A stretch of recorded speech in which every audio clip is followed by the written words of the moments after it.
ব্যথা পাচ্ছি, প্লিজ আর না। এখন আমাকে ছেড়ে দাও প্লিজ। এই তো সোনা, হয়ে গেছে। আর কিছুক্ষণ, তারপর ছেড়ে দিব। একটু বোঝার চেষ্টা করো, আমি খুব ব্যথা পাচ্ছি। ছেড়ে দাও না প্লিজ। এরকম করতেছো কেন? আর 5 মিনিট সোনা, তারপর আর তোমাকে ব্যথা দেব না, আদর করে দেব। দেখবে যে ব্যথা থাকবে না। কথাটা বলে মাহিন আমাকে তার ইচ্ছে মতন ব্যবহার করতেছে। আমার খুব ব্যথা লাগতেছে। আমি কখনো ভাবিনি যে মাহিন আমার সাথে রুম ডেট করতে চাইবে।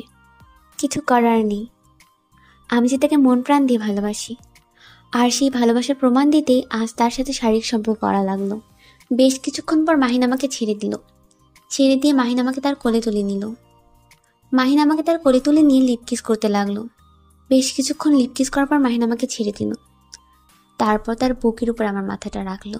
সোনা, তুমি কি এখনো ব্যথা অনুভব করতেছো? হ্যাঁ, ব্যথা তো অনুভব হচ্ছে, মনে হচ্ছে না আমি হাঁটতে পারবো। কি দরকার ছিল রুম ডেট করার? বিয়ের পর তো সবকিছুই করতাম, তাই না? এখন কি দরকার ছিল রুম ডেট করার? তুমি যাতে করে আমাকে কখনো কষ্ট দিয়ে ছেড়ে চলে যেতে না পারো, তার পরিকল্পনা করে রাখলাম। যদি এই কথাগুলো সমাজের লোক বা বাসার কেউ জানতে পারে, তাহলে আমাকে তো মেরেই ফেলবে। আর যদি সমাজের লোক জানে, তাহলে তো আত্মহত্যা ছাড়া আমার কোনো উপায় থাকবে না। যদি তুমি আমাকে ভবিষ্যতে মেনে না নাও। আরে পাগলি, সেরকম কিচ্ছু হবে না। আমার উপর বিশ্বাস রাখো। কেন আমাকে তুমি বিশ্বাস করো না? বিশ্বাস আছে বলেই তো রুম ডেট করলাম, কিন্তু আমার খুব ভয় হচ্ছে যদি তুমি আমাকে ছেড়ে দাও। সেরকম কিচ্ছু হবে না। এখন চলো, এখান থেকে চলে যেতে হবে। তারপর তোমাকে কিছু মেডিসিন কিনে দেব, সেগুলো খাইলে তোমার ব্যথা থাকবে না।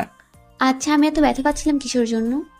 পাগলি নাকি? প্রথমবার একটু তো ব্যথা পাবে, পরের বার থেকে দেখবে যে কোনো ব্যথা পাবে না।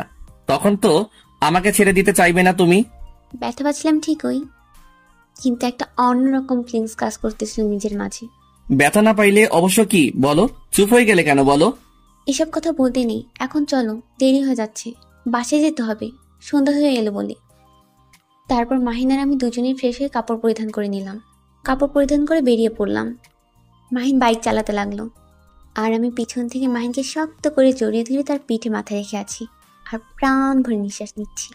একটা ফার্মেসির সামনে মাহিন সে তার বাইক দাঁড় করালো। আমি বাইক থেকে নেমে বাইকের পাশেই দাঁড়িয়ে রইলাম। মাহিন ফার্মেসি থেকে কি যেন মেডিসিন নিয়ে আসলো।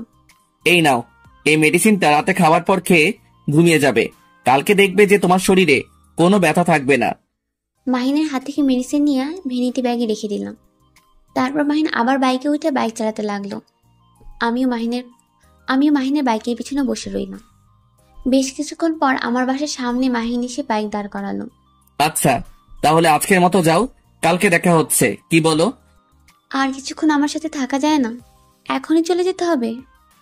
বাসায় কিছু ইম্পর্টেন্ট কাজ আছে, কাজগুলো শেষ করতে হবে, তারপর খাইতে হবে, তারপর ঘুমাতে হবে। তুমি যাও, এমনিতেই তুমি অনেক ক্লান্ত। গিয়ে খাওয়া দাওয়া করে ওষুধটা খেয়ে আজকে ঘুমিয়ে পড়ো, কালকে কথা হবে। আমি আর মাহিনকে কিছু বললাম না, চুপচাপ বাসার ভিতরে চলে আসলাম।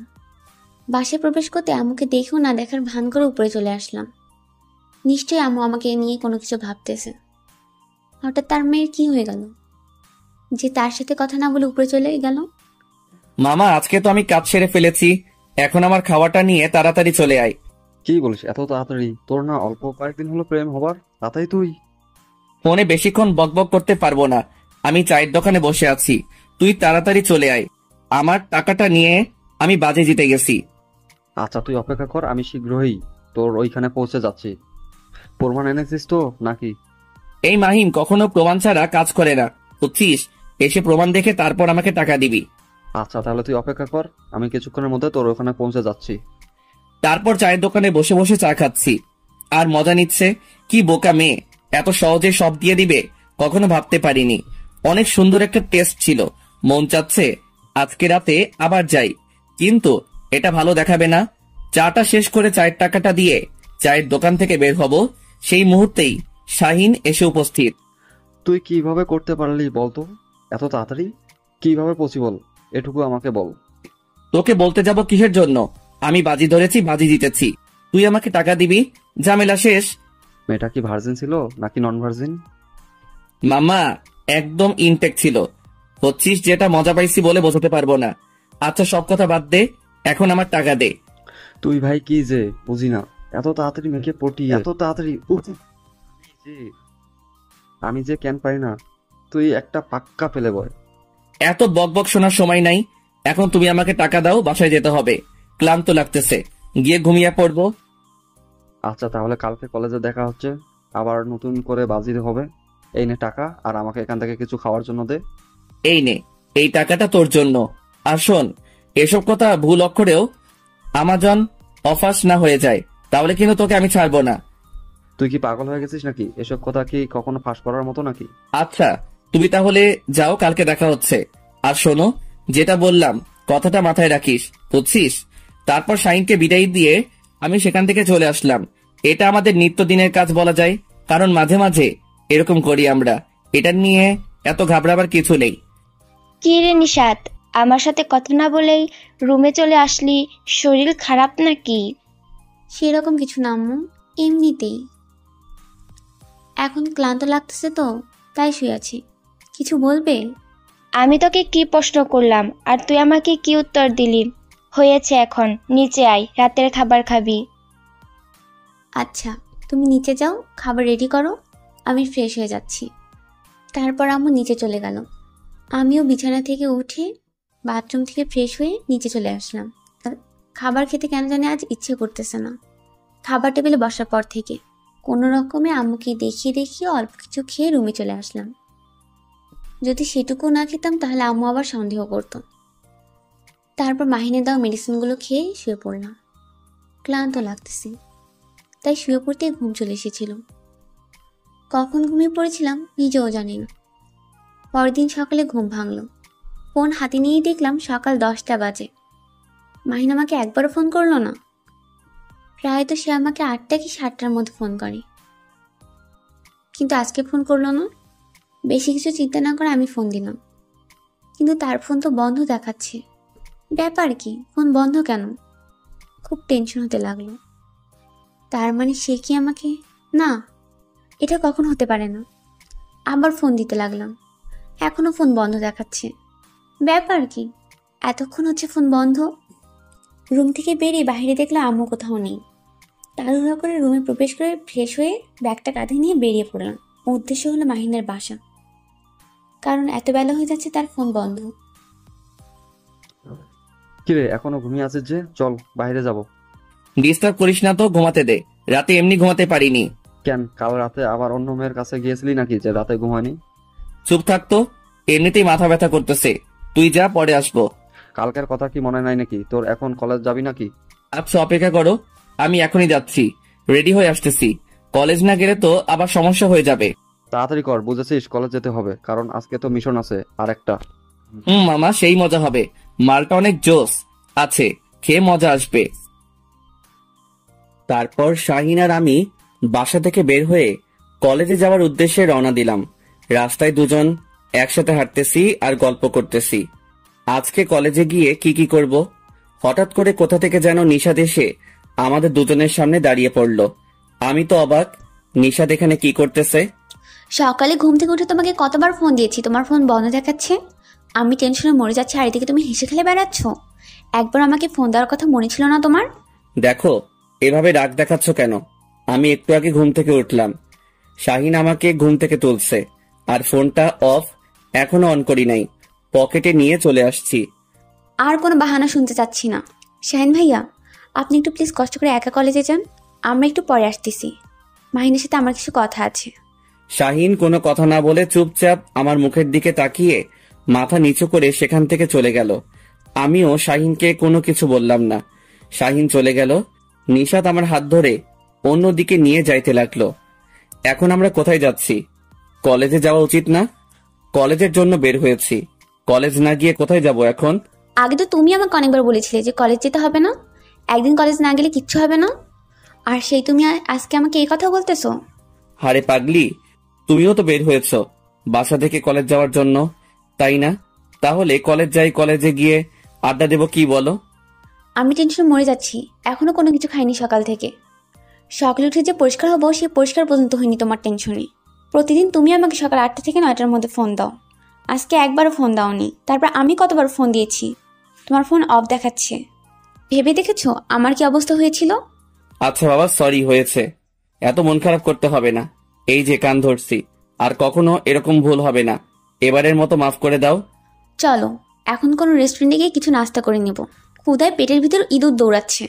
তোমার টেনশনও ক্ষুধার কথা ভুলেই গিয়েছিলাম। আচ্ছা চলো, তাহলে এখন রেস্টুরেন্টে যাব, তারপর নাস্তা করব। সেখান থেকে সোজা কলেজে যাব, নাকি আজকে কলেজে যাব না? না, আজকে আর কলেজ যাব না।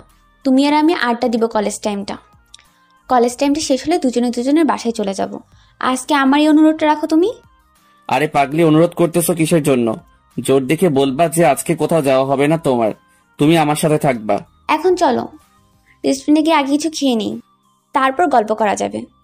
এখন ক্ষুধা লাগছে, কোনো কিছু ভালো লাগতেছে না, চলো। তারপর নিশাত আর আমি একটা রেস্টুরেন্টে প্রবেশ করলাম। তারপর নিশাত অর্ডার করলো, আমি খাচ্ছি আর ভাবতেছি আজকে একটা প্ল্যানিং ছিল, মিস করে ফেললাম। কালকে একটা নতুন মালকে পটিয়েছিলাম প্রায়, আজকে তার সাথে কথা হইতো, কিন্তু নিশাতের জন্য প্ল্যানটা সাকসেসফুল হলো না, যার জন্য ফোনটা অফ করে রেখেছিলাম।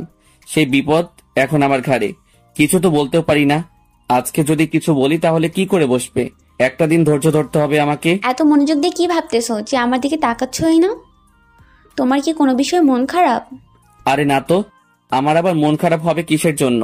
এমনিতে একটু আগে ঘুম থেকে উঠেছি তো, তাই ঘুমটা এখনো ভালোভাবে চলে যায়নি। ও আচ্ছা, তাহলে ওয়াশরুমে গিয়ে চোখে মুখে পানি দিয়ে আসো, দেখবে যে আর ঘুম ভাব থাকবে না। আরে লাগবে না, এমনিতেই ঠিক হয়ে যাবে খাওয়া দাওয়া হলে। চলো এখন বের হব, এখানে থাকতে ভালো লাগতেছে না, একটু নিরিবিলি জায়গায় গিয়ে বসবো। এই তো আমার খাওয়া দাওয়া শেষ হয়েছে, চলো। আমার আর এখানে থাকতে ইচ্ছা করতেছে না।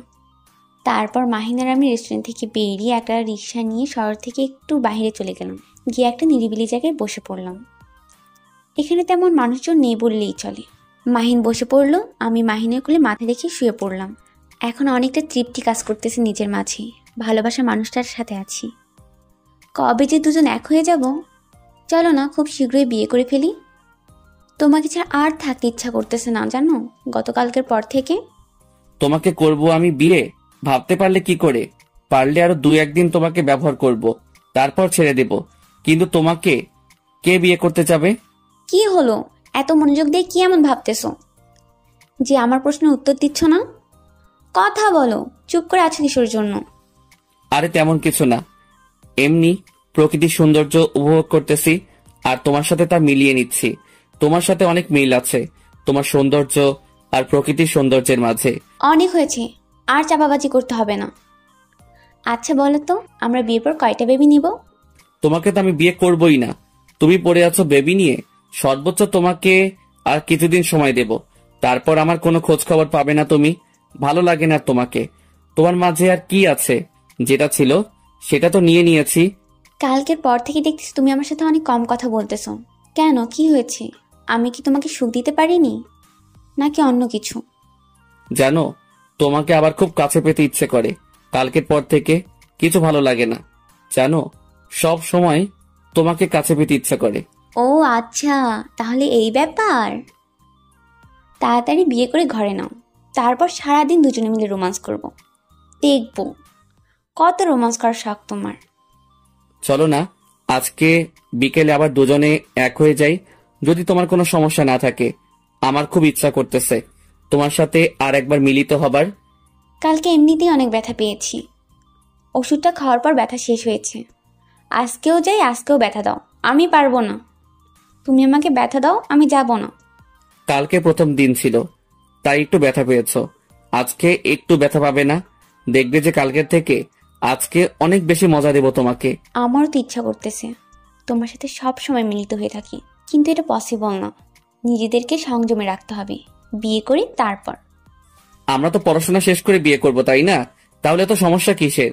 কেন আমার তাহলে আমাদের ভালোবাসা থেকে বঞ্চিত থাকবো দুজনে? আমরা উপভোগ করি আমাদের ভালোবাসাটা। আমার কেন জানি মনে হচ্ছে তুমি মনে হয় আমাকে ছেড়ে চলে যাবা, তার জন্য এত রিকোয়েস্ট করতেছো বারবার। আচ্ছা বুঝছি, তুমি সবসময় আমাকে সন্দেহ করো আর সব সময় আমাকে অবিশ্বাস করো, তার জন্য আজকে তোমার এই অবস্থা। আমার প্রতি তোমার ভালোবাসা বলতে কিচ্ছুই নেই। আরে পাগল, সেটা আবার কখন বললাম? তুমি সবসময় উল্টো কথা বলো কিসের জন্য? আমি একবার বলেছি যে আমি তোমাকে ভালোবাসি না, শুধু সন্দেহ করি? এমনি বললাম আর কি। তাহলে কি তুমি রাজি আজ বিকেলে যাবে আমার সেই জায়গায়? আমি রাজি, কিন্তু যদি তুমি আমাকে আবার ব্যথা দাও, আমি করব না। চলে আসবো বলে দিলাম। এই যে কান ধরে বলতেছি, তোমাকে একটু ব্যথা দেব না আজকে, তোমাকে অনেক মজা দেব। কথাটা বলে মাহিন হঠাৎ করে তার ঠোঁট দুটো আমার ঠোঁটে বসিয়ে দিল আর তার হাত আমার পেটের উপর রাখলো, আর অন্য হাত দিয়ে আমার চুলগুলো মুষ্টিবদ্ধ করে ধরে রেখেছে মাহিন। আমিও মাহিনের ডাকে সাড়া দিয়ে রেসপন্স করতে লাগলাম। দুজনে আস্তে আস্তে কিস করতে লাগলাম আর নিজেদের অনুভূতিটা উপভোগ করতে লাগলাম। এটা অন্যরকম একটা অনুভূতি, যেটা ভাষায় কখনই প্রকাশ করা যায় না। শুধু যখন লিপ কিস করা হয় তখনই তার অনুভূতিটা বুঝতে পারা যায়। বেশ কিছুক্ষণ পর মাহিনের ঠোঁট দুটো আমার ঠোঁট থেকে সরিয়ে নিল আর আমাকে তার বুকে জড়িয়ে ধরলো। আমাকে তার বুকে নিয়ে খুব শক্ত করে জড়িয়ে ধরলো। আমিও মাহিনকে অনেক শক্ত করে জড়িয়ে ধরে রইলাম। নিজের ভিতরে একটা অন্যরকম অনুভূতি দোলা দিয়ে যাচ্ছে। মন চাচ্ছে আর কখনো যদি মাহিনকে ছেড়ে না দিই। এইভাবেই জড়িয়ে ধরে থাকি। আচ্ছা পাগলি, এখন তাহলে বাসায় যাই, ফ্রেশ হয়ে তারপর তোমাকে বিকেলে যেখানে ফোন করে আসতে বলবো সেখানে আসবে। সেখান থেকে আমরা ওই জায়গায় চলে যাব। আচ্ছা চলো তাহলে এখন বাসা যাই, গিয়ে ফ্রেশ হয়ে কিছু খাওয়া দাওয়া করে তারপর না হয় যাব। তারপর নিশাত আর আমি দুজনেই সেখান থেকে চলে আসলাম। হঠাৎ করে ফোনটা বাজতে লাগলো। পকেট থেকে ফোনটা হাতে নিয়ে দেখি শাহিন ফোন দিয়েছে। কোথায় তুই? কলেজ আসবি না? মেয়েটা তো তোর জন্য অপেক্ষা করতেছে। আমি সেই কখন থেকে তোকে ফোন দিচ্ছি, ফোন ধরিস না কিসের জন্য? আর বলিস না, তুই তো দেখে গেলি, তারপরও জিজ্ঞেস করতে হয়। ফোনটা সাইলেন্ট করে রেখেছিলাম যাতে করে সে বুঝতে না পারে। তার মানে তুই কি আজকে কলেজ আসবি না? তাকে কি আমি বাসায় চলে যেতে বলবো নাকি তোর জন্য অপেক্ষা করতে বলবো? আজকে একটা গুরুত্বপূর্ণ কাজ আছে রে বাসায়। আজকে মনে হয় তার সাথে দেখা হবে না, তাকে কালকে আসতে বল, কালকে তার সাথে আড্ডা হবে। আচ্ছা তাহলে সেটাই করতেছি আমি। তাহলে বাসায় চলে যাই। এখানে আমি একা কি করব? তুই নেই, আমি এখানে একা থেকে কি করি? আচ্ছা তুই তাহলে বাসায় চলে আয়, আমি বাসায় গিয়ে ফ্রেশ হয়ে আমার কাজটা করতে হবে। তোর সাথে সন্ধ্যায় দেখা হবে। শাহিনের সাথে কথা বলা শেষ করে বাসায় চলে আসলাম আর ভাবতে লাগলাম আজকে আবার সেই রকমের একটা মজা নেব। তার থেকে ভাবতেই গা শিহরিত হয়ে যাচ্ছে। বিকেলের দিকে ফ্রেশ হয়ে নিশাতকে ফোন দিলাম আমি। নিশাতকে দিতেই নিশাত ফোনটা রিসিভ করলো। এই তো আমিও মাত্র বাসা থেকে বের হলাম, তুমি কোথায় আর আমাকে কোথায় যেতে হবে বলো? আমরা তখন যেখানে বসে আড্ডা দিয়েছিলাম সেখানে চলে আসো, আমি সেখান থেকে তোমাকে গাড়িতে তুলে নিব। আমি সেখানে যাচ্ছি, এখন তুমি আসো। আচ্ছা আমি এই তো রিক্সায় উঠলাম, এখন তুমি আসো, আমি যাচ্ছি। নিশাতের সাথে কথা বলে মনটা একদম ফুরফুরা হয়ে গেল। আহা, আজকে আবার তাকে গভীরভাবে স্পর্শ করতে পারবো, ভাবতেই মনটা ব্যাকুল হয়ে যাচ্ছে। আমিও সেই জায়গায় যেতে লাগলাম। আজকে মনে অনেক আনন্দ, কারণ আজকে আবার নতুন করে তার স্বাদ গ্রহণ করব আমি। আমি সেখানে উপস্থিত হয়ে দেখি নিশাত মাত্র রিক্সা থেকে নামলো। আমি রিক্সাওয়ালা মামার ভাড়াটা মিটিয়ে দিলাম। নিশাত আমাকে মানা করলো দিতে, তাও আমি দিয়ে দিলাম। তারপর নিশাতকে আমার বাইকে তুলে নিয়ে গন্তব্যের উদ্দেশ্যে রওনা দিলাম। আমি আগে থেকে জায়গাটা ঠিক করে রেখেছি, এখন আমরা সেখানে যাচ্ছি। আমি মাত্র রিক্সা থেকে নামলাম আর সঙ্গে সঙ্গে মাহিন এসে আমার সামনে উপস্থিত, আর রিক্সাওয়ালার ভাড়াটা মাহিনী দিয়ে দিল। আমি মানা করা সত্ত্বেও দিয়ে দিল, কি আর করার। তারপর মাহিন আমাকে বলল বাইকে উঠতে। আমিও মাহিনের বাইকের পিছনে উঠে বসলাম। মাহিন বাইক চালাতে লাগলো আর আমি মাহিনকে পিছন থেকে জড়িয়ে ধরে বসে আছি। মাহিন আমাকে কোথায় নিয়ে যাচ্ছে জানি না। হঠাৎ করে মাহিন একটা পুরাতন বাসার সামনে বাইকটা দাঁড় করালো, আমাকে নামতে বলল। আমি নেমে এক সাইডে দাঁড়িয়ে রইলাম। মাহিন গাড়িটা এক সাইডে লুকিয়ে রাখলো। বুঝলাম না গাড়িটা লুকিয়ে রাখার কারণ কি। গাড়িটা এইভাবে ঝোপঝাড়ের মাঝে রাখলে যে নষ্ট হয়ে যাবে তো। বাইক নিয়ে তোমাকে টেনশন করতে হবে না, এখন চলো, এখানে কেউ এভাবে দেখে ফেললে সমস্যা হয়ে যাবে, ভিতরে চলো। তারপর মাহিনের সাথে ভিতরে গেলাম। মাহিন আমার কোমরপুর দিয়ে তার বাহারটা আমার পেটে রেখেছে আর আমি হেঁটে যাচ্ছি। একটা রুমের দিকে নিয়ে গেল আমাকে। রুমের দরজা খুলতে আমি হতবাক। ভেতরে দেখে তো মনে হচ্ছে এখানে মানুষ বসবাস করে, কিন্তু বাইরে দেখে মনে হচ্ছে একটা পুরাতন বাড়ি। কি হলো, এদিক ওদিক তাকাচ্ছ কেন? কোনো সমস্যা হচ্ছে তোমার? টেনশন করিও না, এখানে কেউ আসবে না। কথাটা বলে মাহিন ধীরে ধীরে এসে আমার হাত দুটো তার হাতে নিয়ে নিল। আমার কেন জানি এখনকার পরিস্থিতিটা লজ্জাজনক মনে হচ্ছে। তারপর মাহিন আমাকে ধীরে ধীরে তার কাছে টেনে নিচ্ছে। আমি চুপচাপ শুধু তার ডাকে সাড়া দিয়ে যাচ্ছি। আমি লজ্জায় মাহিনকে কোনো কিছু বলতে পারতেছি না। হঠাৎ করে মাহিন আমাকে তার কোলে তুলে নিল। আমি অবাক দৃষ্টিতে মাহিনকে চোখ দিয়ে ইশারা করলাম, কোলে তুলে নিলে কিসের জন্য? মাহিন আমার প্রতি উত্তরে শুধু একটা মুচকি হাসি দিল। আমি তার হাসির মানেটা বুঝতে পারলাম না। কিন্তু হঠাৎ মাহিনীর ঠোঁট দুটো আমার ঠোঁট দুটোকে আয়ত্ত করে নিল। ঘটনাটা খুব দ্রুত ঘটে গেল, তাই আমার শরীরের ভিতর দিয়ে একটা শিহরণ বয়ে গেল। মনে হচ্ছে 440 ভোল্টেজ কারেন্ট বয়ে গেল আমার শরীরের ভিতর দিয়ে। মাহিনকে রেসপন্স করতে লাগলাম। মাহিন আমাকে লিপকিস করতেছে, আমি শুধুমাত্র মাহিনের তালে তাল মিলিয়ে চলতেছি, এক্সট্রা কোনো কিছুই করতেছি না। কি শোনা, আজকে কি মজা পাচ্ছ না, নাকি আজকেও তোমার কোনো খারাপ লাগা কাজ করতেছে? মাহিন হঠাৎ করে এরকম প্রশ্ন করবে আমি মোটেও প্রস্তুত ছিলাম না। আমি কোনো কিছু না বলে লজ্জা পেয়ে চোখ দুটো বন্ধ করে নিলাম। এখন আমরা দুজনেই অন্য জগতে। কারণ যখন এরকম একটা পরিস্থিতির শিকার হয়, তখন কেউ সমাজের কথা মনে রাখে না, সব কিছু ভুলে গিয়ে শুধু ক্ষণিকের সুখের জন্য নিমজ্জিত হয়ে থাকে। তারপর মাহিন আমাকে কোল থেকে নামিয়ে বিছানায় শুয়ে দিল। আমি চুপচাপ শুয়ে আছি, কোনো কথা বলতেছি না। যা করার মাহিন করতেছে, আর আমি শুধু আনন্দটা একটু উপভোগ করতেছি। মাহিন হঠাৎ করে আমার গলা থেকে ঠোঁট দুটো তুলে নাভিতে চুম্বন করতে লাগলো। এটা কেমন যেন একটা অন্যরকম ফিলিংস এনে দেয় মনের ভিতরে, যেটা আমি কখনো বলে প্রকাশ করতে পারবো না। তারপর আস্তে আস্তে দুজনেই ভালোবাসার গভীরে চলে আসলাম। আজকে অবশ্য ব্যথা পাইনি, কিন্তু শেষের দিকে অনেকটাই বিরক্ত লেগেছিল আমার, সেটা কেন নিজেও জানি না। একসময় দেখলাম মাহিন আমাকে ছেড়ে দিয়ে এক সাইডে শুয়ে পড়লো। আমি মাহিনকে কোনো কিছু না বলে শুয়ে আছি চোখ বন্ধ করে। আজকে একটা বিষয় লক্ষ্য করলাম, দেখলাম যে নিশাত কোনো প্রকার বাধা দিচ্ছে না আমাকে। তার মানে নিশাত আজকে নিশ্চয়ই মজা পেয়েছে, আর মজা পাবেই না কেন? এই মাহিন যে কি চিজ সেটা তো নিশাত আজকেই বুঝতে পারবে। নিশাতকে বিছানায় শুইয়ে দিয়ে নিশাতের উপর আমিও শুয়ে পড়লাম, আর তার গলায় আমার ঠোঁট দুটো বসিয়ে দিলাম। দেখলাম নিশাত তার হাত দিয়ে আমার পিঠের উপর খামচি মেরে ধরে রেখেছে, আর অন্য হাত দিয়ে বিছানায় খামচি মেরে ধরে রেখেছে। আমিও নিশাতকে পুরো দমে মজা দিতে লাগলাম, নিশাতও আমাকে মজা দিতে লাগলো। দুজনে আস্তে আস্তে গভীর ভালোবাসায় নিপতিত হতে লাগলাম। দেখছো শোনা, আজকে তুমি কোনো প্রকার ব্যথা পাওনি, কথা দিয়েছিলাম না তোমাকে কোনো প্রকার ব্যথা দেব না আজকে। আমি মাহিনের কোনো প্রত্যুত্তর দিতে পারলাম না, কারণ আমার লজ্জা করতেছে মাহিনের সাথে কথা বলতে, তাই চুপ করে রইলাম। কি হলো, কথা বলতেছো না যে আমার সাথে? মন খারাপ নাকি আমার উপর? মন খারাপ নাকি আমার উপর, নাকি রাগ হচ্ছে আমার উপর? সেই রকম কিছু না, এখন আমাকে এখান থেকে নিয়ে চলো, আর এখানে আমি এক মুহূর্তও থাকতে চাচ্ছি না। এই অবস্থা, তুই বাইরে যাইতে যাচ্ছ? এখানে একটা অ্যাটাচ বাথরুম আছে, চলো ফ্রেশ হয়ে তারপর যাবো এখান থেকে। আমি বিছানা থেকে উঠলাম, উঠে মাহিনকে রেখে একাই বাথরুমে চলে গেলাম। তাড়াহুড়ো করে ফ্রেশ হয়ে কাপড়গুলো পরিধান করলাম। বের হয়ে দেখি মাহিন এখনো শুয়ে আছে বিছানায়। এখনো বিছানায় শুয়ে আছো যে? বাসায় যাবে না? সন্ধ্যা হয়ে যাচ্ছে, বাসায় যেতে হবে, প্লিজ তাড়াতাড়ি করো। যাচ্ছি তো, তোমাকে তো বাসায় নামিয়ে দিয়ে আসবো, এত টেনশন করতেছো কিসের জন্য? একটু পরে গেলে হয় না? আর একটু সময় একসাথে থাকি আমাদের জন্য। কালকে কলেজে একসাথে অনেকক্ষণ গল্প করা যাবে, বুঝছো? এখন বাসায় যেতে হবে। আম্মুকে এমনিতে মিথ্যা কথা বলে এখানে এসেছি, শুধু আমাদের ভালোবাসাটা বাঁচিয়ে রাখার জন্য। তুমি কি আমার উপর সন্দেহ করার চেষ্টা করতেছো না তো? আরে পাগল, সেটা আবার কখন বলতে গেলাম আমি? এখন বাসায় যেতে হবে, প্লিজ একটু বোঝার চেষ্টা করো। তারপর নিশাদকে আর কোনো টেনশন দিলাম না, সোজা বিছানা থেকে উঠে বাথরুমে চলে গেলাম। তাড়াহুড়ো করে ফ্রেশ হয়ে কাপড় পরিধান করে নিলাম আমি। তারপর নিশাদকে নিয়ে বাসা থেকে বেরিয়ে আসলাম। এসে বাইকটা বের করে নিশাদকে বাইকে তুলে নিয়ে তার বাসার উদ্দেশ্যে রওনা দিলাম। তোমাকে দেখে বেশ চিন্তিত মনে হচ্ছে, তুমি কি কোনো কিছু নিয়ে চিন্তিত? আমি বাসে বলে এসেছিলাম যে আমি সন্ধ্যার আগেই বাসায় ফিরে আসব।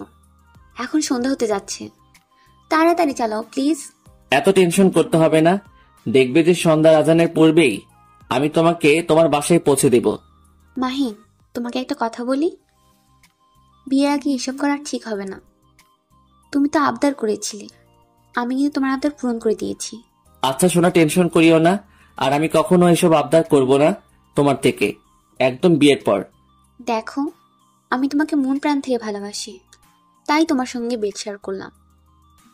তুমি কখন আমাকে দুঃখ দিয়ে ছেড়ে চলে যেও না, আমি তাহলে বাঁচতে পারবো না। তুমি পাগল হয়েছো নাকি? তোমাকে ছাড়া কি আমি থাকতে পারবো? তুমি তো জানো আমি তোমাকে কতটা ভালোবাসি। সমাজের কলঙ্কে জেনেও আমি তোমার সাথে এসব কাজ করেছি। এখন যদি তুমি আমাকে ভবিষ্যতে মেনে না নাও, তাহলে আমার কি হবে? হয়েছে অনেক টেনশন করা, আর টেনশন করতে হবে না এখন। এই তো আমরা চলে এসেছি তোমার বাসার সামনে। এখানেই দাঁড়াও, কারণ বাসার সামনে এখন সবাই বসে আছে। তোমার সাথে যদি এখন বাসার সামনে যাই তাহলে সমস্যা হয়ে যাবে। তুমি এখান থেকে বাসায় চলে যাও, ভালোভাবে ফ্রেশ হয়ে খাওয়া দাওয়া করে রাত্রে আমাকে ফোন দিও। আচ্ছা, তুমি যেহেতু বলতেছো তাহলে আমি এখান থেকে ঘুরে যাচ্ছি, রাত্রে তোমার সাথে ফোনে কথা হবে, ঠিক আছে? কথাটা বলে মাহিন বাইক নিয়ে চলে গেল। আমি সেখান থেকে মাহিনকে দেখতে লাগলাম। যত দূর দেখা যায় ততক্ষণ দাঁড়িয়েছিলাম। যখন মাহিন চোখের আড়াল হয়ে গেল তখন আমি বাসার দিকে হাঁটতে লাগলাম। বাসার সামনে এসে দেখি আম্মু বসে আছে। আম্মুর সাথে কোনো কথা না বলে চুপচাপ বাসায় প্রবেশ করতে নিলে আম্মু প্রশ্ন করে বসলো, তুই কি বলে গিয়েছিলি সন্ধ্যা হওয়ার আগেই ফিরে আসবি, আর এখন সন্ধ্যা হয়ে গেছে অলরেডি, এখন বাসায় আসার সময় হলো? আম্মু, সন্ধ্যার মধ্যেই তো ফিরে এসেছি, তাই না? একটু বাইরে গেছি, যে কোনো কাজে তো একটু লেট হয়, তাই না? তোকে এরকম ক্লান্ত লাগতেছে কিসের জন্য শুনি? তুই কি কোনো কাজ করতে গিয়েছিলি? আরে আম্মু, তুমি যে কি বলো বুঝি না। আমি আবার কিসের জন্য কাজ করতে যাব? আমার বাপের এত টাকা থাকতে। সবসময় ফ্যাজলামো ভালো লাগে না, বলে দিচ্ছি। এখন চুপচাপ গিয়ে ফ্রেশ হয়ে তাড়াতাড়ি নিচে আয়। কেন আম্মু এত তাড়াহুড়া দেখাচ্ছ? বিষয়টা বুঝলাম না। বাসার ভিতরে কোনো কিছু হচ্ছে না তো আবার? তেমন কিছু না রে, আমার বান্ধবী আছে না, তার একটা ছেলে আছে বুঝছিস। ছেলেটা অনেক ভালো, ভালো বেতন পায়। তাতে আমি কি করব? তোমার বান্ধবীর ছেলে ভালো বেতন পায়, তাতে আমার কি? তাই আমার বান্ধবী তোকে তার ছেলের পুত্রবধূ হিসেবে গ্রহণ করতে ইচ্ছা পোষণ করেছে, আর তারা এখন আমাদের বাসার ভিতরে তোর জন্য অপেক্ষা করতেছে। আমর বলে কথাটা শুনে আমার মাথায় যেন আকাশ ভেঙে পড়লো। এটা আমি কি শুনতেছি আমর মুখ থেকে? এটা আমি কখনো কল্পনাও করতে পারিনি যে আম্মু আমার বিনা অনুমতিতে এরকম একটা কাণ্ড করে ফেলবে। আম্মু, তোমার মাথা ঠিক আছে তো? তুমি কি বলতেছো? পাগল হয়েছো? পাবনা নিয়ে যেতে হবে তোমাকে। আমাকে কোথাও নিয়ে যেতে হবে না, এখন তুই তাড়াতাড়ি চল ফ্রেশ হয়ে। বেশি বক বক শুনতে ইচ্ছে করতেছে না, ভেতরে মেহমান আছে। আম্মু, তুমি আমার বিনা অনুমতিতে এসব কাজ করবা? আমি কল্পনাও করতে পারিনি, কখনো না। কথাটা বলে একটা দৌড় দিয়ে আমার রুমে চলে গেলাম। গিয়ে ভিতর থেকে দরজাটা বন্ধ করে দিয়ে মাহিনকে ফোন দিলাম। মাহিনের ফোনে রিং হচ্ছে কিন্তু ফোনটা তুলতেছে না। এদিকে আমার আত্মা যেন ফেটে যাচ্ছে। আজকে আমার সাথে এরকমটা হবে জানলে আমি কখনো মাহিনের কাছ থেকে এই বাসায় ফিরে আসতাম না। আজকে আমার চোখ যেন বাদ মানছে না, অঝোর ধারে বৃষ্টি নামছে আমার চোখ দিয়ে। একের পর এক মাহিনকে ফোন দিয়ে যাচ্ছি, মাহিনের ফোনে রিং হচ্ছে, ফোন তুলতেছে না। মাহিন হয়তো এখন রাস্তায় আছে, এখন আমি কি করব? কোনো উপায় খুঁজে পাচ্ছি না। এখন আমার ঠিক কি করা উচিত? হঠাৎ করে দরজায় কে যেন নক করলো। চোখের পানি মুছে দরজাটা খুলে দিলাম। দরজাটা খুলে দিয়ে দেখি আব্বু। আমি আব্বুকে দেখে আরো অবাক। আব্বু তো বাসায় ছিল না। কিরে মামনি, তোর চোখে পানি যে, কান্না করতেছিস নাকি তুই আবার? না আব্বু, কান্না করতেছি না।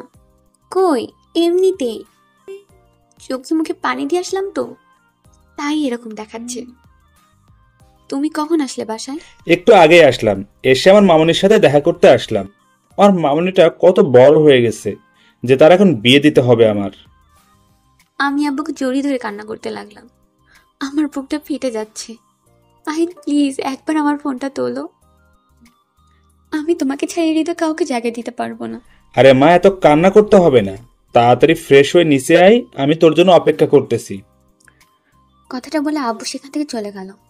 আমি আমার দরজাটা বন্ধ করে দিয়ে কান্না করতে লাগলাম। চিৎকার করে কান্না করতে ইচ্ছা করতেছে, কিন্তু পারতেছি না পরিস্থিতির শিকারে। আপনাদের কি মনে হয় মাহিন আর নিষেধের কি মিল হবে, নাকি নিষেধ অন্য কারো বউ হয়ে যাবে? আমি কি করে আমার লাইফে মাহিনকে ছড়ানো কাউকে মেনে নিব? এটা আমার পক্ষে করা কখনোই সম্ভব নয়। আমি এখন কি করে আমার আব্বু আম্মুকে বোঝাবো যে আমার মন অন্য একজনের কাছে? আমি তাকে ছাড়া আমার এই মনে অন্য কাউকে জায়গায় দিতে পারবো না। কিরে মা, এখনো তো রুমের ভেতর? বাইরে তোমার জন্য সবাই অপেক্ষা করতেছে, তো নিচে আয়। আম্মু, তোমার সাথে আমার একটা কথা আছে, তুমি প্লিজ উপরে আসো। আমার কথাটা একটু আরে পাগলি মেয়ে, তোমার কথা শোনার তো অনেক সময় আছে, কিন্তু মেহমানরা তো আর এখানে সারাদিন থাকবে না, তাদেরকে তো বাসায় যেতে হবে। তারা বাসা ছেড়ে এখানে এসেছে, এখন তো তাদের দিকটা আমাদের দেখতে হবে, তাই না? নিচে আয়। প্লিজ তুমি আমার কথাটা একবার শোনো, তারপর তুমি তোমার ডিসিশনটা নাও। প্লিজ একবার অন্তত আমার কথাটা শোনো। সুস্থভাবে বলতেছি, মিশে আসো। আমার আর কিছু বলতে চাচ্ছি না। তুমি হয়তো বুঝতে পেরেছো, নিচে চলে এসো। এখন আমি কি করব? আমার যেমন এক নিমিষের মাঝে এরকম হয়ে গেল। আমার এখন কি করা উচিত? আমি তোমাকে ছাড়া আর বাঁচবো না। আমার লাইফে আমি মাইন্ডকে ছাড়া অন্য কাউকে কল্পনা করতে পারি না। তাহলে আমি কি করে অন্য একটা মানুষকে সেখানে সহ্য করব? আব্বু যেহেতু বলেছে নিচে যেতে, তাহলে নিচে যেতে হবে। নাহলে আজকে বাসায় শান্তি থাকবে না, সবাই অশান্তিতে পড়ে যাবে। অন্তত মেহমানদের বিদায় দেওয়া উচিত। তাদের বিদায় দিয়ে আম্মুর সাথে কথা বলবো। দেখি দরকার হয় আমি এই বাসায় ছেড়ে চলে যাব। তোমাকে ছাড়া আমার লাইফে কাউকে জড়াতে চাই না। তারপর কোনো রকম হালকা ফ্রেশ হয়ে নিচে গেলাম। কোনো সাজুগুজু করিনি, এমনিতে হুদাই নিচে আসলাম। এসে দেখে আব্বুর পাশে একজন মুরব্বী বসে আছে, আর আম্মুর সাথে একজন মুরব্বী মহিলা। আর এক পাশে একটা ছেলে বসে আছে, যেটা আমার দিকে ফ্যাল ফ্যাল করে তাকিয়ে আছে। ইচ্ছা করতে যে ছেলেটার চোখ বন্ধ করে দিয়ে আসি, যাতে আমার দিকে নজর না দিতে পারে। আমার দিকে নজর দেওয়ার অধিকার শুধু মাহিনী। তারপর আস্তে আস্তে গিয়ে আম্মুর পাশে বসলাম। আব্বুর সাথে থাকা লোকটা আমাকে দেখে মাশাল্লাহ বললেন। আম্মুর সাথে বসে থাকা মহিলাটাও মাশাল্লাহ বললেন। আমি তো ছোট বাচ্চা না, এতটুকু বোঝার ক্ষমতা তো আমার আছে। তাদের আমাকে পছন্দ হয়েছে। এখন আমি কি করব? এখন তো আমার মরে যেতে ইচ্ছা করতেছে। প্লিজ আজকে অন্তত কেউ বিয়ের কথাটা তুলবেন না, আপনাদের দোহাই লাগে। মনে মনে শুধু আকুতি করতে লাগলাম। তাহলে বাবাজি, আমার মেয়েকে কি তোমার পছন্দ হয়েছে? যদি পছন্দ হয়ে থাকে তাহলে বিয়ের কথাবার্তা আজকে শেষ করব।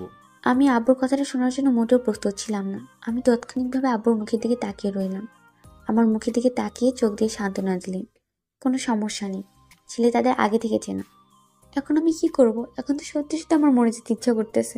আচ্ছা, তাহলে এই কথাই রইলো। আপনাদের যেহেতু পছন্দ হয়েছে, আমাদের তো ছেলেকে পছন্দ হয়েছে আগে থেকেই। আর মনে হচ্ছে না এখানে বেশি কথা বলা লাগবে। আপনারা তাহলে আজকের মতো আসেন। অনেকক্ষণ অপেক্ষা করিয়েছি আপনাদের। আমি জানি আপনাদের অনেক কষ্ট, অনেক সময় নষ্ট হয়েছে আমাদের জন্য। সেজন্য আমরা আন্তরিকভাবে দুঃখিত। আরে বিআই সাহেব, এটা কোনো কথা বললেন আপনি? এটা তো স্বাভাবিক। আমরা সময় হাতে নিয়েই বেরিয়েছি। যেহেতু পুত্রবধূকে দেখতে যাচ্ছি, সেহেতু সময় নিয়ে যেতে হবে, তাই না? আচ্ছা, তাহলে আপনারা বাসায় গিয়ে আপনাদের মতামত জানিয়ে দেবেন। সেই মোতাবেক আমরা কাজ করব। আমাদের তো মেয়ে পছন্দ হয়েছে, আমাদের তো আর কোনো সমস্যা নেই। আপনারা আপনাদের মতামত জানাবেন, আমরাও বাসায় গিয়ে আমাদের মতামতটা জানাবো। তারপর একদিন বসে দিনটাই ঠিক করব। আচ্ছা, তাহলে সেই কথাই রইলো বিআই সাহেব। কি রে শাহিন, কোথায় তুই? আমার বাসায় আয় তো, কথা আছে। এখন যেতে পারবো না, আমার বাসায় কিছু কাজ আছে, সেগুলো করতেছি, পরে আসবো তোর বাসায়। আমার থেকে তোর কাজ বেশি হয়ে গেল। ভেবে দেখো, এখন যদি না আসিস, পরে কিনা ঝামেলা করতে পারিস। আমার আবার কিসের ঝামেলা? আমি কোনো ঝামেলা করতে যাচ্ছি না। তার জন্যই তো বললাম চলে আয়, না হলে পরে ঝামেলায় পড়বি। তখন আমাকে দোষারোপ করতে পারবি না। তাড়াতাড়ি চলে আয়। তুই আমাকে কোনো কিছুতে ফাঁসিয়ে দিচ্ছিস না তো? দেখ, একদম এরকম করার চেষ্টা করবি না, ভালো হবে না, বলে দিলাম। আগে আয়, পরে সবকিছু খুলে বলতেছি। এখন যদি বাসায় থাকিস তাহলে ঝামেলায় পড়তে পারিস। এখন আমার বাসায় আয়, ঝামেলা থেকে মুক্তি পাবি। তারপর শাহিনের সাথে কথা বলা শেষ করে ফোনটা কেটে দিলাম। ফোনটা কেটে দিয়ে পকেটে রাখতেই আবারও ফোনটা বাজতে লাগলো। ফোনটা হাতে নিয়ে দেখি নিশাত ফোন দিয়েছে। হ্যালো জানেমান, বলো সমস্যা কি তোমার? আমি তো মাত্র বাসায় আসলাম, এখনো ফ্রেশ হইনি। ফ্রেশ হয়ে তোমাকে ফোন দিচ্ছি। মাহিন প্লিজ ফোনটা কেটো না, তোমার সাথে আমার কথা আছে। আমার ফোনটা এখন কেটো না প্লিজ, কথাগুলো শোনো। আরে পাগলি, কি হয়েছে তোমার? রান্না করতেছো কিসের জন্য? আমি তো মাত্র তোমার সাথে দেখা করে আসলাম। তোমার সমস্যা কি? আমার বাবা আমার বিয়ে ঠিক করেছে, এখন আমি কি করব? আমি তোমাকে ছাড়া বাঁচতে পারবো না, প্লিজ আমাকে এখান থেকে নিয়ে যাও। কি আবল তাবল কথাবার্তা বলতেছো? তোমাকে তো এক্ষুনি রেখে আসলাম বাসায়। আর তোমার কিসের বিয়ে ঠিক করে এই সময়? তুমি বিশ্বাস করো, সত্যি আমার বিয়ে ঠিক করেছে। তুমি এখান থেকে আমাকে নিয়ে যাও, নাহলে আমি এখানে বাঁচতে পারবো না। দেখো, মজা করবে না আমার সাথে। এখনো মাথা ঠিক হয়নি আমার, তাই পরে তোমাকে ফোন দিচ্ছি। না হলে ভুলভাল কিছু বলে দেব। তুমি আমার ব্যাপারটা বুঝতে পারতেছো না। সত্যি আমি বাসে এসে দেখে আমাকে দেখার জন্য কয়েকজন লোক এসেছে, এখন আমি কি করব? তুমি আর কি করবে? ছেলেকে পছন্দ হলে বিয়ে করে নাও, কারণ এখন তো আমার কোনো চাকরি নেই। আমি একটা বেকার ছেলে, আর বেকার ছেলের কাছে কখনো তোমার মা বাবা তোমাকে বিয়ে দিবে না। আমি কোনো কিছু শুনতে চাচ্ছি না, কোনো কিছু বুঝতে চাচ্ছি না। তুমি আমার বাবার কাছে আসবে এবং আমাকে চাইবে, তার বাকিটা আমি দেখে নিব। আরে পাগল হয়েছো নাকি? দেখলে কি বিয়ে হয়ে যায় নাকি? তুমি বলবে যে ছেলেকে তোমার পছন্দ হয়নি, তারপর দেখি তোমাকে কি করে তোমার আব্বু বিয়ে দেয়। তুমি আমার আম্মুকে চেনো না, তুমি যদি আমার আব্বুকে রাজি করতে না পারো তাহলে আমি মারা যাব। যা করো তাড়াতাড়ি করো, বুঝছো? আরে পাগলি, তোমাকে কান্না করতে হবে না, আমি বুঝিয়ে বলতেছি। তোমার আব্বুকে দেখবে তোমার আপু, তোমার এখন বিয়ে দিবে না, পরে আমাদের জন্য মিলিত হব, সমস্যা নাই। আমার কিন্তু ভয় হচ্ছে, আমি আব্বুকে বিশ্বাস করি না, কখন কি বলবে। তার চেয়ে তুমি আব্বুর সাথে কথা বলো। আচ্ছা, তোমাকে টেনশন করতে হবে না, আমি ওখানে যাচ্ছি তোমাদের বাসায়, তোমার আব্বুর সাথে কথা বলবো এবং তোমাকে আমার করে নেব, সমস্যা নেই। তুই চুপচাপ থাকো, কান্না করবে না। নিশাতের সাথে কথা বলা শেষ করে ফোনটা কেটে দিয়ে ফোনটা বন্ধ করে রাখলাম। এত ঝামেলা ভালো লাগে না। কিসের জন্য আমি তারপরে যাব? আমার এখনো কোনো জবাব হয়নি। আমি এখন কি করে থাকি, আমার বাসায় নিয়ে আসবো। আর সব থেকে বড় কথা হলো, নিশাতকে তো আমি আমার মন থেকে ভালোবাসি না। বাসা থেকে বিয়ে ঠিক করেছে, বিয়ে করে নেবে, তা না করে আমার জন্য অপেক্ষা করতেছে। আমার জন্য অপেক্ষা করে কি হবে? আমি তো কখনোই কাউকে বিয়ে করব না। মাহিনের সঙ্গে কথা বলে মনে কিছুটা শান্তি কাজ করতেছে। ভালোবাসা মানুষটাকে না পেলে একটা মরণ যন্ত্রণা হয়, সেই যন্ত্রণা আমি কখনোই পড়তে চাই না। আমি যে সেই যন্ত্রণা সহ্য করতে পারবো না, তার আগেই মরে যাব। মাহিনের কথায় কিছু কিছু জায়গায় মনে হচ্ছে সে আমাকে তার জীবনসঙ্গী হিসেবে পেতে চায় না। তাহলে আমি কি করব? তাহলে কি আমার মরে যাওয়া উচিত, নাকি নতুন করে জীবন শুরু করা উচিত? এখন পুরোটা নির্ভর করছে মাহিনের উপর। দেখি মাহিন আসে কিনা। তারপর মাহিনের জন্য অপেক্ষা করতে লাগলাম, কিন্তু সন্ধ্যা হয়ে গেল, এখনো মাহিন আসলো না। মাহিনকে ফোন দিচ্ছি, মাহিনের ফোন বন্ধ। ব্যাপারটা বুঝলাম না, সে কি তাহলে আসবে না নাকি? বল, কি বলবি? যার জন্য এত জরুরি তলব করলে আমাকে, বুঝলাম না আমি আবার কিসের ঝামেলায় পড়বো। এত অস্থির হচ্ছিস কিসের জন্য? বলতেছি তো, অপেক্ষা কর, বলতেছি আসল বিষয়টা কি, আর এখন আমার কি করা উচিত আমাকে একটু সাজেস্ট কর। বুঝলাম না ঠিক তোর কথাটা। আসলে তোর কি হয়েছে বলতো? আমাকে কোনো সমস্যায় পড়েছিস কি? আসলে আজকে নিশাদকে দেখতে এসেছিল। তার আব্বু নাকি ছেলেটাকে আগে থেকে পছন্দ করত, তাই তার সাথে নিশাদকে বিয়ে দিতে চাচ্ছে। কিন্তু আমার তো এখানে কোনো সমস্যা নেই, আমার মনে সমস্যা আছে। তোর কথাটা সঠিক বুঝলাম না আমি। আসলে তুই কি বলতে চাচ্ছিস আমাকে বলবি তো? ক্লিয়ার করে বল। আসলে আমি নিশাদকে গ্রহণ করার পর থেকে তাকে মন থেকে ভুলতে পারতেছি না। আমি তাকে চাই, এখন আমাকে যে কোনো উপায়ে তাকে আমার করে নিতেই হবে। ও আচ্ছা, এখন বিষয়টা বুঝলাম। তোর সমস্যাটা কোথায়? সমস্যা কি? তাদের বাসায় যাই, কথা বলি, আসি। আন্টি তো আর কোনো কিছু বলবে না, আন্টি তো রাজি হয়ে যাবে, আমি ভালো করে জানি। একদম টেনশন করবি না, তুই আমার বাসায় গিয়ে ফ্রেশ হয়ে রেডি হয়ে আসছিস। আমিও তো আম্মুকে নিয়ে কোনো টেনশন করতেছি না, টেনশন করতেছি নিশাদের বাবাকে নিয়ে। তিনি কি রাজি হবে? একদম টেনশন করবি না, আমি বাসায় গিয়ে রেডি হয়ে ফ্রেশ হয়ে আসতেছি। তুই রেডি হয়ে থাক, দুজনে একসাথে নিশাদদের বাসায় যাব। আর নিশাদ আব্বুকে বুঝিয়ে নিশাদকে তোর করে চাইবো। কথাটা বলে শাহিন সেখান থেকে চলে গেল।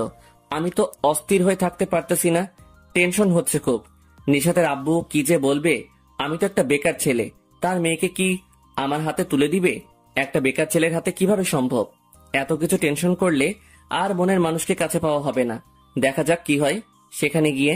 তারপর শাহিন চলে আসলো আমাদের বাসায়। দুজনে বেরিয়ে পড়লাম নিশাদের বাসার উদ্দেশ্যে। যাইতে যাইতে অনেক কথা বললাম দুজনে। কিছুক্ষণের মধ্যে নিশাদের বাসায় পৌঁছে গেলাম। দুজনে গিয়ে কলিং বেলে চাপ দিতেই দরজা খুলে দিল। আমি তাকে চিনি না অবশ্য। কে বাবা তোমরা?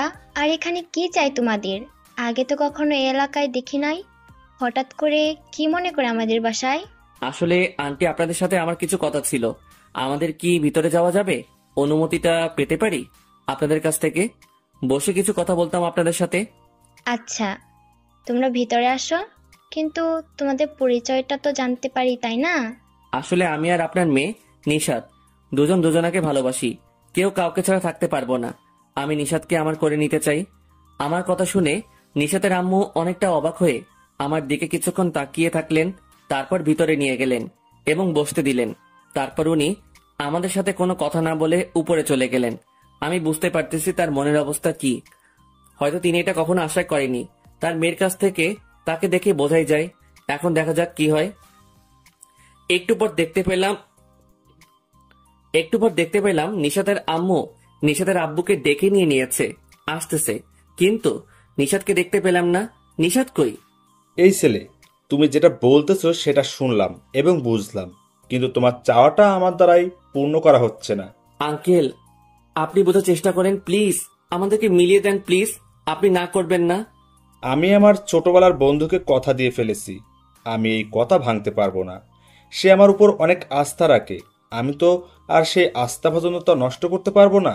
আঙ্কেল, ছোট মুখে কিছু কথা বলি, প্লিজ কিছু মনে করবেন না আবার। আমি মেনে নিলাম কিছুক্ষণের জন্য যে আপনি আপনার কথাটা রাখলেন, কিন্তু একটা কথা ভেবে দেখছেন আপনার মেয়ে কি সেখানে খুশি থাকবে? আপনার মেয়েকে সেখানে শান্তিতে থাকতে পারবে আমাকে ছাড়া? পারবে না, কারণ আমরা দুজন দুজনকে অনেক ভালোবাসি। আর যতই আপনি তার থেকে আমাকে দূরে রাখেন না কেন, তার মন থেকে তো আমাকে মুছে ফেলতে পারবেন না।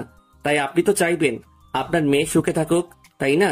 তাহলে কেন তার সুখটা আপনি নষ্ট করবেন? আব্বু প্লিজ রাজি হয়ে যাও, না হলে তো আমি বাঁচতে পারবো না। তুমি কি আমার সুখটা দেখবে না? এখানে তোকে কথা বলতে বলিনি, তুই তো রুমে যা, আমাকে কথা বলতে দে।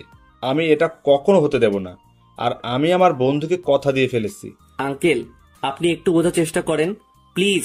আমাদেরকে এভাবে আলাদা করবেন না, তাহলে আমরা কেউ সুখে থাকতে পারবো না। এই ছেলে, তোর সাহস কত বড়! আমার বাসায় এসে এভাবে চিৎকার করে কথা বলতেছিস? তোকে তো আমি খুন করে ফেলবো। এখান থেকে চলে যা, যদি তোর ভালো চাস। আর যদি ভালো না চাস তাহলে ওকে, আমি চলে যাচ্ছি, কিন্তু আপনার মেয়ে যদি তার কোনো ক্ষতি করে তার দায়ভার আপনাকে নিতেই হবে। কথাটা বলে আমি আর শাহিন সেখান থেকে চলে আসতে ধরলাম, তখনই নিশাতের আম্মু আমাদেরকে দাঁড় করিয়ে দিলেন। দেখো বাবা, আমার মেয়ে যেহেতু তোমাকে ভালোবাসে, সে হয়তো অন্য কোথাও সুখী থাকতে পারবে না। আমি একটা মেয়ে হয়ে তো আমার মেয়ের কথাটা বুঝতে পারতেছি, তার মনের অবস্থাটা বুঝতে পারতেছি। প্লিজ আন্টি, তাহলে আপনি আপনার স্বামীকে একটু বোঝানোর চেষ্টা করুন যে আমরা দুজন আলাদা থাকতে পারবো না। আচ্ছা, আমি ব্যাপারটা দেখে নিচ্ছি। যাও, তোমরা দুজন তোমাদের মতো কথা বলে নাও, তারপর দেখো কি হয়। কি হয় মানে? আন্টি, আপনি আমাদের দুজনকে এক করে দিবেন। আপনার কাছে আমার একটাই অনুরোধ, আগামীকাল কি আপনি একটু বোঝানোর চেষ্টা করুন। আচ্ছা যাও, আমি কথা দিলাম তোমাদের দুজনকে এক করে দেব। এখন এখন হয়েছে, খুশি তো? যাও। তোমাকে এতগুলা ভালোবাসলাম আব্বু, আর আম্মু তোমাকে এতগুলা ভালোবাসা যে তোমরা এত সহজেই রাজি হয়ে গেলে, আর আমি আমার সুখের ঠিকানাটা খুঁজে পেলাম। তোমরা হলে আমার প্রথম সুখের ঠিকানা, কিন্তু আমার সারা জীবনের সুখের ঠিকানা তো মাহিন, তাই না? আচ্ছা, যা পাগলি মেয়ে কোথাকার, তোর সুখটা এনে দিলাম তোকে। আর এখন তোমরা যাও, আড্ডা দাও। আমরা মাহিন্দ্রের বাসায় বিয়ের প্রস্তাব নিয়ে যাব। তারপর মাহিনকে সাথে করে বেরিয়ে পড়লাম বাসা থেকে। শাহিন ভাইয়াকে বিদায় দিলাম। মাঝ রাস্তায় শাহিন ভাইয়া মন খারাপ করে রইল। শাহিন ভাইয়া, মন খারাপ করার কিছু নেই, আপনার ভালোবাসার মানুষকে আমরা খুব শীঘ্রই এনে দিচ্ছি, আপনি একটু ধৈর্য ধরুন প্লিজ। আজকে একটু আমাদেরকে একা ছেড়ে দেন।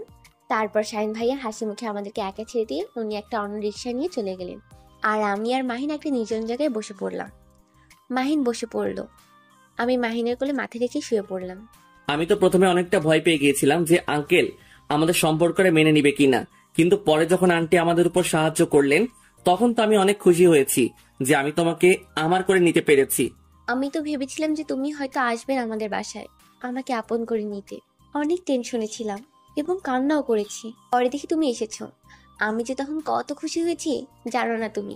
হয়েছে পাগলি, এখন তো আমি তোমাকে সারা জীবনের জন্য আমার করে নিলাম, এখন তো আর তোমার কোনো সমস্যা নেই, আর তোমাকে কখনো কাঁদতে হবে না। পাগল, আমি এখন থেকে শুধু তোমার পাগলি, আর কারো না। আমি শুধু তোমাকেই ভালোবাসি, আর তোমাকে ভালোবেসেই মরে যেতে চাই। আচ্ছা, তাহলে দর্শকদের কাছ থেকে বিদায় নেওয়া যাক। এখন কি বলো? যেহেতু আমরা দুজন দুজনের হয়ে গেছি, এখন তাদের এখানে অপেক্ষা করে লাভ কি? তারাও যাক, তাদের ভালোবাসার মানুষটাকে আপন করে নিক। ভালোবাসা মানুষের সাথে যাই করো না কেন, কিন্তু কখনো তাকে ভুলেও ছেড়ে যাবে না, তাহলে কখনই সুখে থাকতে পারবে না। হয় আমাদের ভালোবাসাটা ফিজিক্যাল রিলেশন দিয়ে শুরু, তাতে কি হয়েছে? আমাদের মন তো আমাদেরকে আলাদা হতে দেয়নি, আমাদেরকে ভালোবাসার বন্ধনে সব সময় আবদ্ধ করে রেখেছিল। ভালোবাসবে তো এমন ভাবে যেন ভালোবাসা মানুষ তোমাকে ছাড়া অন্য কাউকে কল্পনা করতে না পারে। এই না, আমাদের ভালোবাসার গল্পটা আপনাদের কাছে কিরকম লেগেছে? কিন্তু আপনাদের ভালোবাসার গল্পটা এরকম করবেন না, ভালোভাবে শুরু করবেন। আর দোয়া করবে আমরা যেন সুখে থাকতে পারি, শান্তিতে থাকতে পারি, সবসময় একে অন্যের পরিপূরক হয়ে থাকতে পারি। সব ভালোবাসা কিন্তু রোমান্স বা ফিজিক্যাল রিলেশন দিয়ে শেষ হয় না। কিছু ভালোবাসা এই তো আমাদের মতো করেও শেষ হয়। ভালোবাসার গল্পটা কিরকম হয়েছে জানাতে ভুলবেন না। আরো এরকম ভালোবাসার গল্প পেতে আমাদের সাথে থাকবেন। আর চ্যানেলটি সাবস্ক্রাইব করতে একদমই ভুলবেন না, কিন্তু পরবর্তী গল্পটা আরো আকর্ষণীয় হতে চলেছে।